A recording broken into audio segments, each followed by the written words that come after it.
नमस्कार दोस्तों, वंदे मातरम। मैं वाई के शर्मा और आप देख रहे हैं 360 डिग्री मैथ।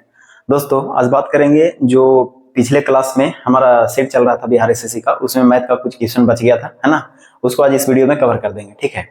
और जहां तक मुझे ऐसा लग रहा है दोस्तों कि यदि आप अगर इस लेवल का जिस तरह से हम सेट प्रैक्टिस में हम लोग बना रहे हैं उस तरीके का अगर मैथ आप बना पा रहे हैं तो यकीन मानिए आपको बिहार एसएससी के सेट में आपको एग्जाम में कोई भी परेशानी मैथ से नहीं होने वाला है, ठीक है ना। चलिए तो आज स्टार्ट करेंगे दोस्तों। देखिए आगे का जो प्रश्न है वो कुछ इस तरह से है ना। और जो भी आपको क्वेश्चन दिया जाता है ना उसको आप पहले ट्राई कीजिए, है ना, खुद से बनाने की कोशिश कीजिए, बिल्कुल बनेंगे, ठीक है। चलिए देखिए दोस्तों, पहला प्रश्न क्या कह रहा है कि यदि ताश के 52 पत्तों की एक गड्डी में से एक एक करके 3 पत्ते यादृच्छिक रूप से निकाले जाते हैं तो इसकी क्या प्रायिकता है कि इनमें से 3 पत्ते गुलाम के हो। देखिए ये जो है क्वेश्चन डायरेक्ट 10th क्लास के प्रश्न आते हैं दोस्तों, है ना। 10th क्लास में मैथ में पूछा जाता है प्रायिकता से। तो इसमें सिंपल क्या कहा, देखिए पहला इसमें क्या है नोटिस करना है कि जो ताश के बारे में बोला तो ताश के 52 पत्ते होते हैं, है ना। और कहा कि जब भी हम निकालें ना 3 बार निकाला जा रहा है ना, बारी बारी से, ठीक है। तो 3 बार जब बारी बारी से निकाल रहा है तो उसमें कह रहा है गुलाम होने की संभावना क्या है। तो आप ही से बताइए कि गुलाम की संख्या कितने होते हैं। ताश के 52 पत्तों में गुलाम की संख्या कितने होते हैं, 4 होते हैं, है ना। यानी गुलाम भी 4 होता है, बेगम भी 4 होता है, बादशाह भी 4 होता है ना, इक्का भी 4 होता है। सभी 4 4 के संख्या में रहते हैं, यानी 13 पेयर रहते हैं, तो 13 चौके 52 होता है, ठीक है। तो आइए इसमें से गुलाम 4 होंगे तो पहली अवस्था में अगर हम निकालने की कोशिश करें, आइए डायरेक्ट निकालते हैं दोस्तों आंसर, है ना, एग्जाम की तरह से देखते हैं। तो टोटल प्रायिकता निकाल लेते हैं कितना होना चाहिए। तो पहली अवस्था में हम ये देख रहे हैं कि 4 संभावना 4 है ना, कितने में से 52 में से। तो 4 संभावना है कितने में से 52 में से, है ना। एक बार अगर निकालते हैं एक पत्ता को बिना देखे तो हो सकता है कि लाल के निकलेगा, काला के निकलेगा, ठीक है, या तो ईटा के निकलेगा या चिड़िया के निकलेगा। ऐसा 4 बार 4 संभावना हो सकते हैं। तो 4 बटे कितने हो गए 52। अब ध्यान देना यहाँ ये है दोस्तों कि क्वेश्चन में जो पूछा है आपसे, कहा कि बारी बारी से निकालते हैं। इसका मतलब ये हुआ कि एक पत्ता निकाल देने के बाद अब कितने पत्ते बचे होंगे, इसमें से 51 बचे होंगे, है ना। अब 51 में से इसमें भी एक लेस होगा ना, क्योंकि एक गुलाम तो निकल गया होगा। तो एक गुलाम निकल गया होगा तो इसमें कितने बचे होंगे, 3 बचे होंगे अब, है ना। तो अगले बार जो संभावना होगा निकालने का वो कितने में से 51 में से 3 होंगे। समझिए ध्यान से। तो 51 कितने में से 3 में 3 निकलेगा। संभावना कितने हैं 3, कितने में से 51 में से, ठीक है। चलिए 2 बार हो गया, एक बार और ट्राई करेंगे। अगले बार कहा कि फिर से, तो फिर से जब निकाल दीजिएगा दोस्तों तो बताइए कितने पत्ते बचेंगे, 52 बचेंगे, सॉरी 50 बचेंगे, है ना। तो ये जो 50 पत्ते बचे होंगे, लेकिन इसमें से गुलाम के पत्ते कितने बचे होंगे 2, है ना। तो 2 संभावना है कितने में से 50 में से। उम्मीद करते हैं समझ पा रहे होंगे, है ना, आसान है। तो इसमें 2 बटे कितने लिखेंगे 50। अब टोटल प्रायिकता पूछा था, इसको क्या कर देंगे मल्टीप्लाई कर देंगे। अब यहाँ से आपको कैलकुलेशन बच गया है, काट दीजिए जो कटता है ना। देखिए 13 चौके 52 यानी 1/13 लिख सकते हैं, इसको काट दीजिए। इसको कितना लिख सकते हैं 17 या 51 यानी 1/17 लिख सकते हैं, ठीक है। और इसको कितना लिख सकते हैं 1/25। आई बात समझ में। यानी कि ये हो गया इसका टोटल संभावना बारी बारी से निकालने का। लेकिन क्या ये ऑप्शन में है। तो मैं देखिए एक चीज और मैं बताया था आपको कि कभी भी पूरा गुना भागा अगर ऐसा आ जाए ना तो पूरा गुना करने की कोशिश ही मत कीजिए। आप ऑप्शन के थ्रू जाइए, देखिए ऑप्शन में क्या मिल रहा है। देखिए तो ऑप्शन में क्या मिला ऑप्शन में ऊपर में गुना कर रहे हैं तो एक एक आ रहा है ना, यानी कि एक तो आएगा ही ऊपर में। नीचे देखिए ऑप्शन डायरेक्ट ऑप्शन बन रहा है दोस्तों, है ना, डायरेक्ट बी, कोई गुना करने की जरूरत ही नहीं है। यानी ऑप्शन नंबर बी डायरेक्ट मार दीजिए, ठीक है। Option number B is the correct. यानी आपको आंसर आएगा 1 बटे के कितने, 1 बटे के हो जाएंगे 55 25, ठीक है। तो इस तरह से आप आसानी से बना पाते हैं, ठीक है ना। चलिए अगला प्रश्न देखते हैं दोस्तों। अगला प्रश्न बताइए। देखिए दोस्तों अगला प्रश्न क्या कहता है ए और बी एक काम को क्रमशः 6 दिन और 8 दिन में कर सकते हैं। सी की मदद से उन्होंने उस काम को 3 दिन में पूरा किया और 3848 रुपया कमाए। सी का हिस्सा कितना होगा उसमें। देखिए दोस्तों अगर टाइम एंड वर्क में अगर आपको रुपया पैसा वाला सवाल आ जाए ना तो ध्यान रखेंगे कि उसके क्षमता के अनुसार रुपया का बंटवारा होना चाहिए, ठीक है। अगर जो व्यक्ति ज्यादा क्षमता है उसको नेसेसरी है कि वो ज्यादा पैसे का हकदार होगा, है ना। तो यहाँ पे 3 व्यक्ति हैं, 3 व्यक्ति ए बी और ए बी सी तीनों मिलकर करने की बात कर रहा है। ए बी सी तीनों मिलकर। तो कहा कि ए जो है 6 दिन में करता है, बी जो है उसी काम को 8 दिन में कर देगा। जब ए बी सी तीनों साथ में आते हैं तो काम जो है 3 दिन में खत्म हो जाता है ना। ये यहाँ तक स्टेटमेंट है, मैंने कुछ नहीं किया अभी तक, ठीक है। अब इसके आगे देखिए। तो सबसे पहला काम क्या होगा कि हम ए का क्षमता, बी का क्षमता और सी का क्षमता अलग अलग निकाल ले, ठीक है। तो उसकी तुलना हम पूरा पैसा से कर सकते हैं क्योंकि रुपया का बंटवारा क्षमता के अनुसार हो जाएगा, ठीक है। आइए तो हम ये देखते हैं दोस्तों कि इसका क्षमता क्या होना चाहिए। तो आइए इसका एलसीएम ले लेते हैं, इससे ये पता चल जाएगा, है ना, कि जो ए बी सी का क्षमता यहाँ से निकालने की कोशिश करेंगे हम लोग, ठीक है। तो आइए इसका एलसीएम ले लीजिए, जिससे पता चलेगा, है ना। ये लड्डू पेड़ा वाला जो टेक्निक है वो बहुत इंपॉर्टेंट है ना, क्योंकि मैंने आपको पढ़ाया है टाइम एंड वर्क में।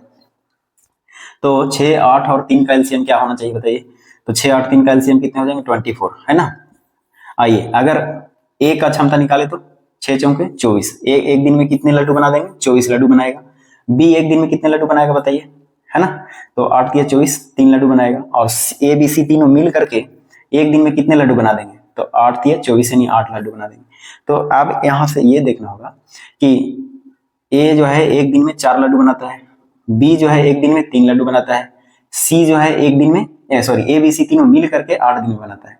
तो हम ये तो कह सकते हैं ना दोस्तों कि जो 8 दिन जो क्षमता दिया गया 8 लड्डू बनाने का, वो ए बी सी तीनों मिल के बना रहा है। तो ऐसा करते हैं कि 4 और 3 7 जोड़ देंगे और इसमें से घटा देंगे तो सी का हिस्सा बचेगा, है ना, यानी सी का क्षमता बचेगा। तो सी की क्षमता के लिए यहाँ से हम सेपरेट सोच सकते हैं इसे, 4 3 7, इसमें से 8 में से लेस कर देंगे तो 1 बचेगा, यानी सी का क्षमता एक दिन में कितने बनाने का, 1। अब आइए इसको हम इससे टारगेट करते हैं, है ना। देखिए टोटल पैसा, है ना, इसी के रेशियो में बटेगा, यानी कि 4 रेशियो 3 रेशियो 1 के रेशियो में बटेगा पैसा, है ना, ए बी और सी। ओके, आइए किताब के अनुसार कहा कि जो टोटल जो पैसा है वो है कितने, 3848 रुपया, है ना। आइए किताब की तुलना हम लोग करते हैं, तो हम लोग कितने कहेंगे, 4 और 3 7, 7 और 1 8, ठीक है। अब निकालना किसका है, सी का, क्योंकि सी का बोला कि सी का रुपया कितना है। तो आइए 1 से गुना कर दीजिए, ये आपका आंसर रहेगा, है ना। काटिए इसको, 8 से काटेंगे तो कितने हो जाएगा, 8 चौके 32, है ना, 8 चौके 32, 2 बचेगा दोस्तों, है ना, 8 तिया 24 और 8 एकम 8, यानी कि 431 रुपया।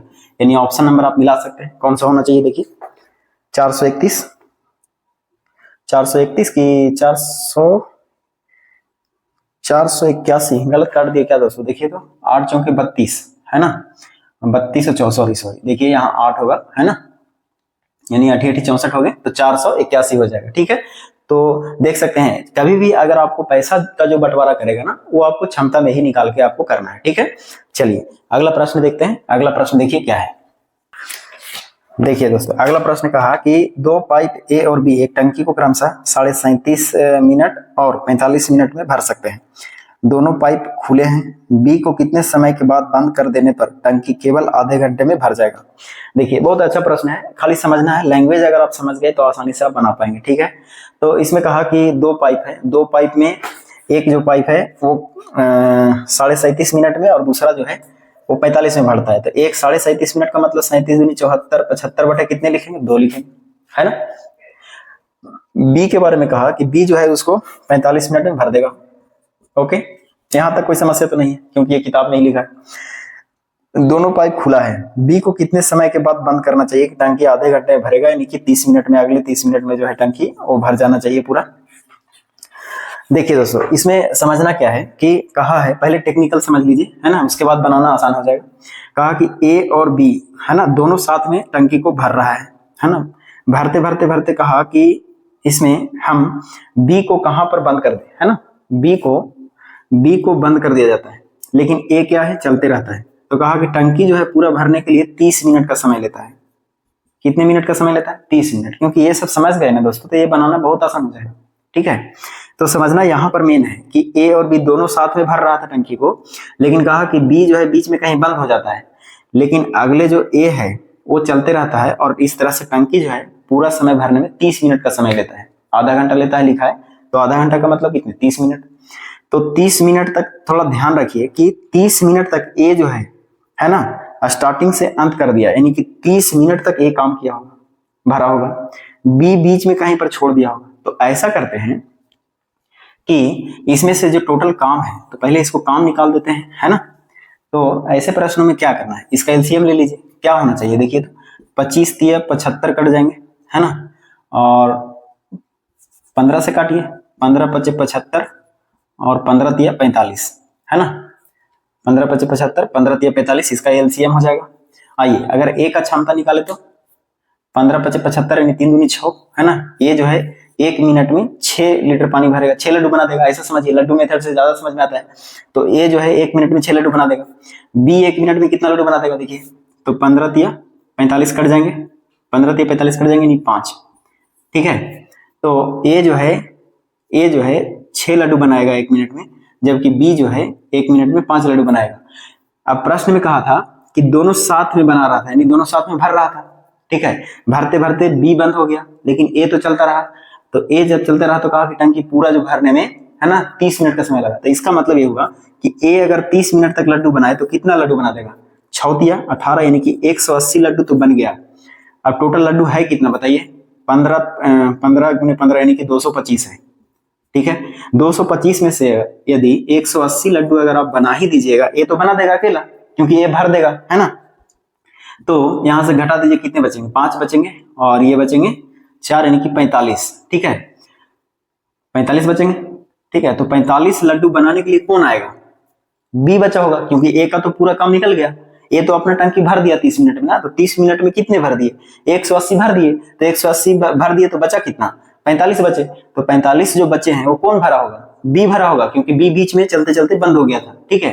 तो आइए बी से भागा देंगे, यानी बी का क्षमता कितना है 5, यानी कि 5 से भागा दीजिएगा तो 9 बचे, 45 यानी कि 9 मिनट बाद अगर बी को बंद करते हैं तब जाके टंकी 30 मिनट में भरा होगा, ठीक है। तो आपको ऑप्शन नंबर देख लीजिए कौन सा है, कहां गया, हाँ बिल्कुल डी ऑप्शन सही है, ठीक है।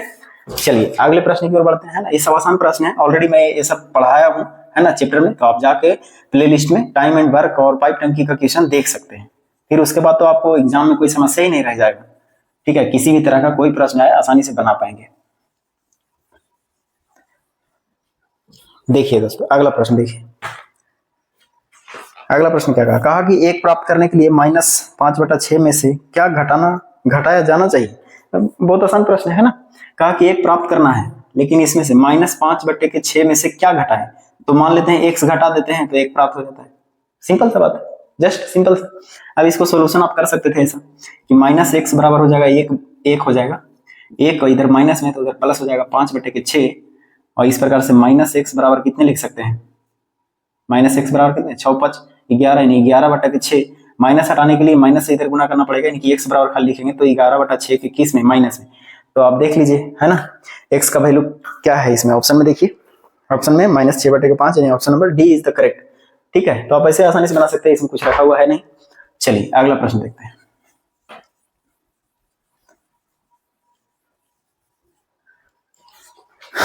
अगला प्रश्न क्या कहा दोस्तों, कहा है कि रैखिक समीकरण युग्म के सॉरी 5x - 3y बराबर 7 है। और देखिए 5x - 3y बराबर के 7, और दूसरा जो दिया गया वो दिया गया है 7x प्लस के 4y बराबर के 18।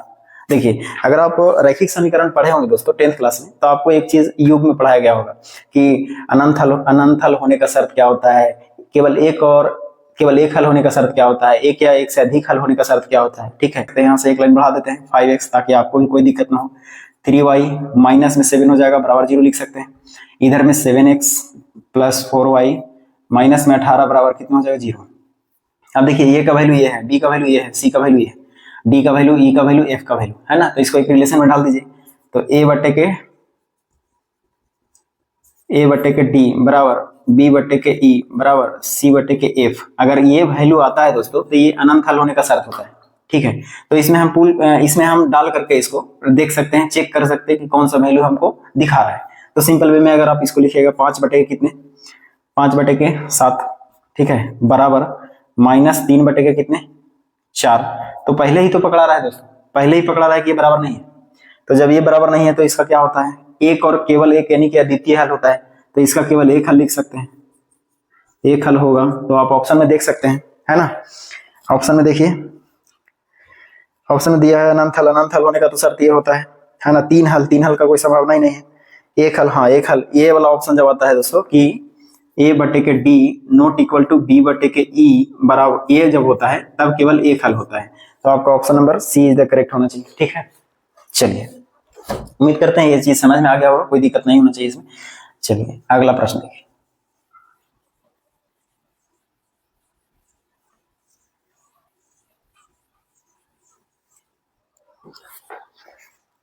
अगला प्रश्न क्या कहा है दोस्तों, देखिए कहा कि 3 अलग अलग चौराहे पर ट्रैफिक लाइट प्रत्येक 30 सेकंड, 45 सेकंड और 7 सेकंड के बाद लाल हो जाती है। प्रत्येक यदि वे सभी 8:30 AM पर एक साथ लाल हो जाती है तो वे किस समय पुनः एक साथ लाल होगी।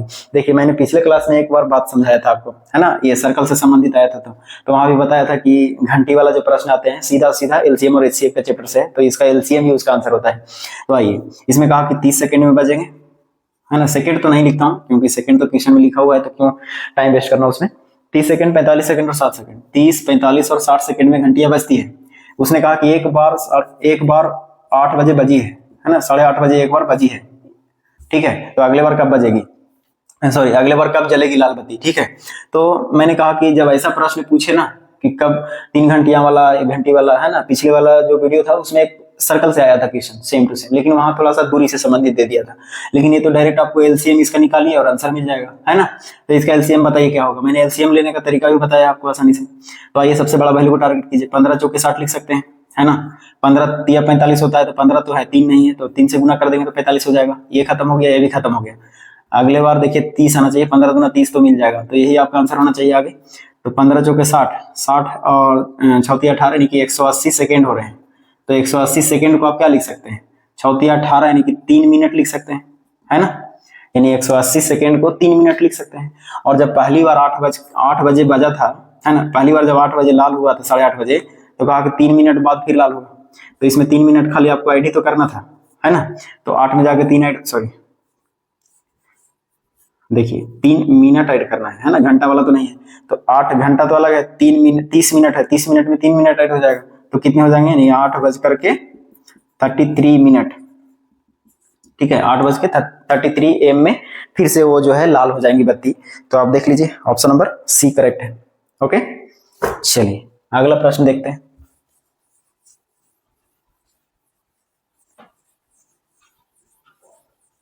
देखिए अगला प्रश्न, देखिए दोस्तों, अगला प्रश्न कुछ अलजेब्रिक फॉर्मूला से संबंधित है। कहा है देखिए इसमें कि a प्लस बी, है ना, a plus B into A minus के बी, ठीक है, और इंटू ए स्क्वायर, है ना, A square minus A B plus B square, और into bracket A square plus A B plus B square. तो कहा कि निम्न में से किसके बराबर है। तो ये तो जस्ट आप खाली इसको दाएं बाएं करते आपका आंसर आ जाता है दोस्तों। देखिए इसमें क्या लिखा हुआ है आपको, a प्लस बी, ठीक है, और a माइनस बी, ये तो मुझे लग रहा है ए क्यू माइनस बी क्यू का फॉर्मूला है, तो इसमें a वाला सेट कर दीजिए और इसको a वाला इसमें सेट कर दीजिए, आपका आंसर आ गया। यानी कि a इसको लिख सकते हैं a प्लस बी, ठीक है, into A square minus A B और प्लस के बी स्क्वायर, ठीक है, और ये वाला मल्टीप्लाई है ना, तो इसको इसमें डाल सकते हैं a माइनस बी और इंटू ए स्क्वायर प्लस के ए बी और प्लस के बी स्क्वायर। तो देखिए ये हो गया ए प्लस बी का क्यू और ये हो गया ए माइनस बी का क्यू, तो इसको लिख सकते हैं ए क्यू, सॉरी ये हो गया ए क्यू प्लस बी क्यू और ये हो गया ए क्यू माइनस बी क्यू, तो ए क्यू प्लस बी क्यू, ठीक है, और इतना बराबर हम लिख सकते हैं ए क्यू माइनस के बी क्यू। आई बात समझ में। अब इसको और थोड़ा सा बढ़ा दीजिएगा तो आंसर आ जाएगा। देखिए तो ए प्लस बी और ए माइनस बी ये फॉर्मूला पर डाल सकते हैं ना, तो डाल दीजिए, इसको लिख सकते हैं। अभी कुछ देर के लिए पावर जो है ना उसको भूल जाइए, तो हम ये देख सकते हैं कि ए प्लस बी और ए माइनस बी, तो इसका फॉर्मूला होता है ए स्क्वायर माइनस बी स्क्वायर, ठीक है, तो ए स्क्वायर माइनस बी स्क्वायर करेंगे तो ए का स्क्वायर करेंगे यानी कि ए का क्यू गुना 2 होगा यानी कि 6 हो जाएगा, माइनस बी क्यू, तो बी का क्यू है और गुना 2 होगा तो बी का 6 हो जाएगा, बी का 6 हो जाएगा। देखिए ये ऑप्शन में कहीं पर है, option number B is the correct, ठीक है। चलिए अगला प्रश्न देखते हैं। ये सब और ध्यान रखिएगा दोस्तों, ये अलजेब्रिक वाला जो फॉर्मूला है ना, एक न एक आपको पूछेगा, ये गारंटी देता हूं मैं, ठीक है, तो आप कोशिश कीजिए अलजेब्रा का सभी फॉर्मूला आप रट लीजिए ताकि आप डायरेक्ट उसको बना सकते हैं। चलिए अगला प्रश्न देखिए दोस्तों। अगला प्रश्न क्या कहा कि दो संख्याएं 5:7 के अनुपात में है, उनके HCF और LCM का गुणनफल 2835 है, संख्याओं का योग क्या होगा। देखिए बनाइए दोस्तों, थोड़ा मैं इंक डाल लेता हूं।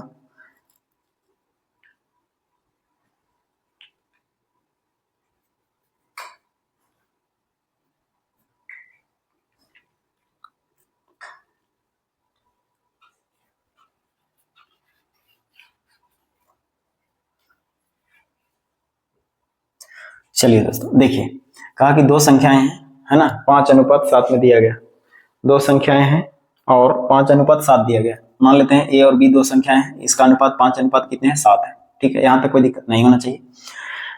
उसके बाद कहा कि इसका एलसीएम और एचसीएफ का गुणनफल जो है, एलसीएम गुना एचसीएफ, इन दोनों का गुणनफल जो दिया गया वो दिया गया है आपको 2835 के बराबर।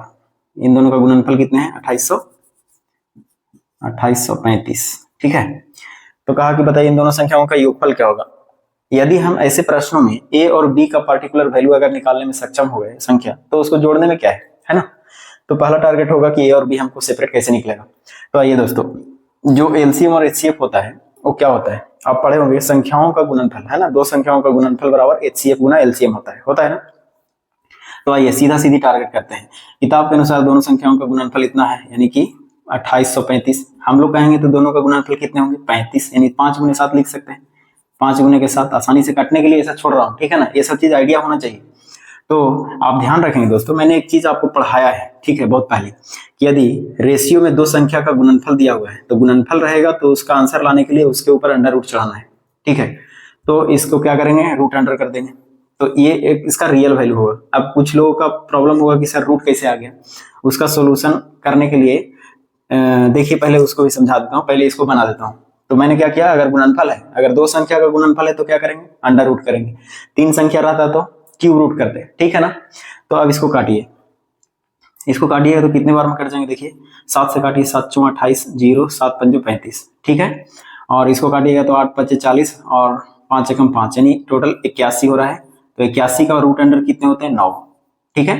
तो 9 से यहाँ गुना कीजिएगा दोस्तों, तो 9 पंजे ये हो जाएगा 45, और 9 से यहाँ गुना कीजिएगा तो 9 सत्ते हो जाएंगे 63। तो लीजिए सेपरेट सेपरेट ए और बी का वैल्यू पता चल गया। अब आपसे पूछा था क्या कि बताइए इसका योग क्या होगा, तो इसका योग ही तो पूछा, आपको जोड़ देना है। 5 और 3 8, यानी कि 8 और 6 4 10, यानी कि 108। ठीक है, समझ रहे हैं ना बात को। तो यानी ऑप्शन नंबर आप देख सकते हैं, ऑप्शन नंबर आपका बी के बराबर होगा। अब कुछ स्टूडेंट का इसमें समस्या होगा, सर ये रूट क्यों आया, चलिए उसको देखिए, इसी में बताता हूँ यहीं पर।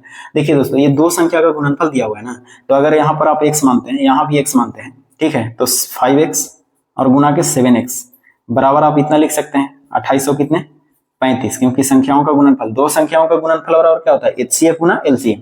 ठीक है, अब देखिए एक्स स्क्वायर हो जाएगा यहाँ से, तो एक्स स्क्वायर बराबर लिख सकते हैं 28 35 बटे के कितने 35, और देखिए x बराबर खाली लिखिएगा तो क्या होगा, इसका अंडर रूट चला जाएगा, है ना, स्क्वायर है तो उधर रूट चला जाएगा, तो यानी कि 28 35 बटे के कितने हो जाएंगे 35।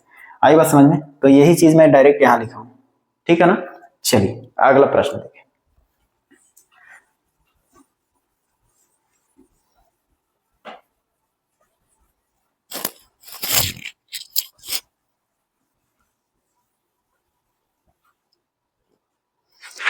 देखिए दोस्तों, अगला प्रश्न क्या कहा, कहा है कि चक्रवृद्धि ब्याज दर पर कोई धनराशि 3 वर्षों में स्वयं की दुगनी हो जाती है।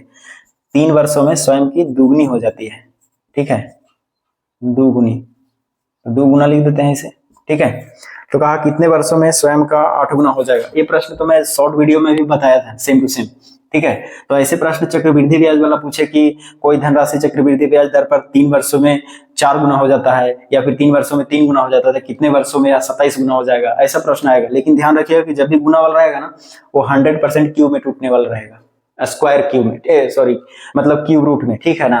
तो हमेशा इसका क्यू पावर रहेगा, क्यू पावर क्यू के मल्टीप्लाई में, ठीक है। तो देखिए पहले कहा कि 3 वर्षों में दुगना हो जाता है, अब कहा कि 8 गुना होने के लिए कितने वर्ष लगेंगे, आपको यहाँ से समय पूछा। तो देखिए 2 का बेस है ना, तो इसको भी 2 का बेस में बदलिए, ठीक है। तो 2 का बेस, इसको 8 को हम कैसे लिख सकते हैं, 2 का क्यू लिख सकते हैं। और जो भी पावर में आएगा ना दोस्तों, ये सब तोड़ने के बाद जो भी पावर में आ रहा है उसको क्या कीजिएगा, उसको क्या कीजिएगा कि जो पावर है उसको ला के यहाँ पर इसमें खाली गुना कर देना है, ठीक है। आप गुना कीजिएगा, इसका आंसर आ जाएगा, यानी कि 3 तिया कितने हो गए 9, यानी कि 9 वर्षों में कितने गुने हो जाएंगे 8 गुने हो जाएंगे, ठीक है। तो उम्मीद करते हैं ये चीज हल्का था, ठीक है ना, और शॉर्ट वीडियो में ये चीज बताया है तो आप देखे भी होंगे उसको। चलिए अगला प्रश्न देखिए, है ना, इसे शॉर्ट और कुछ भी नहीं होता है। देखिए दोस्तों, अगला प्रश्न कहा कि 10,400 को पी क्यू आर में इस प्रकार बांटा जाता है, 3 हिस्सों में बांटा जाता है, क्यू का हिस्सा रुपया में क्या है। तो ये तो आसान है ना, आपको क्या कहा कि 3 व्यक्ति हैं पी क्यू आर, इसके बीच बांटा गया पैसा 1/2 1/5 और 1/6, 1/2 1/5 और 1/6 के रेशियो में बांटा गया। टोटल पैसा जो अमाउंट है वो 10,400 है, टोटल पैसा 10,400, ठीक है। 10,400। हाँ, अब देखिए दोस्तों, ये जो रेशियो दिया गया फ्रैक्शन में, इसको पहले फ्रेश करना है। तो फ्रेश करने के लिए क्या करेंगे, तो नीचे का एलसीएम लेके इसमें सभी में गुना कर देंगे, उसका हमारा रेशियो फ्रेश हो जाएगा। तो 2, 5 और 6 का एलसीएम के कितने हो जाएंगे, 30। 30 में अगर यहाँ गुना कीजिएगा 30 से, तो 15 दूनी 30 यानी 15 हो जाएंगे। 30 यहाँ गुना करेंगे तो 6 5 30 6 हो जाएंगे। 30 यहाँ गुना करेंगे तो 6 5 30 यानी 5 हो जाएंगे। ठीक है, तो ये हो गया टोटल फ्रेश। अब ये किताब के अनुसार कहा, किताब 10,400 रुपये बंटवारा करना है। हम भी कहेंगे अब रेशियो से, 15 6 21, 2105, 2105 26 है ना। तो ये हो गया 26।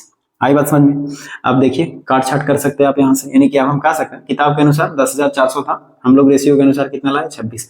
अब निकालना क्या है, उसको बगल में गुना कर देते हैं। क्या पूछा आपसे, का क्यू का हिस्सा कितने होंगे, क्यू के हिस्से के लिए कितने से गुना कीजिएगा बताइए। क्यू के हिस्से से 5, यानी ये 4 बार में लगभग कट जाएगा। तो 4 5 20 यानी कि 2000। ठीक है, यानी ऑप्शन नंबर आप देख सकते हैं कौन सा है आपका, option number C. Option number C is the correct. ठीक है, चलिए अगला प्रश्न देखिए, है ना।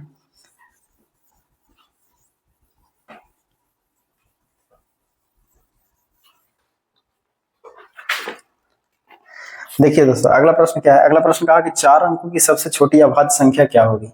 4 अंकों की सबसे छोटी अभाज्य संख्या के बारे में पूछा है। अभाज्य संख्या,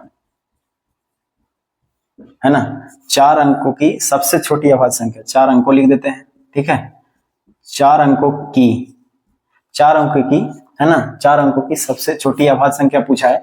तो इसमें ऑप्शन है 1001, 1007, 1009, 1003।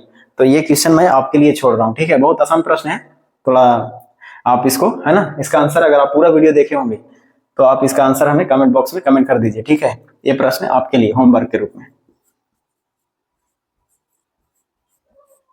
ठीक है, ये होमवर्क के रूप में है, इसका आंसर हमें कमेंट बॉक्स में कमेंट कीजिए। ठीक है, all the best, have a nice day, happy रहिए और मस्त रहिए और पढ़ते रहिए।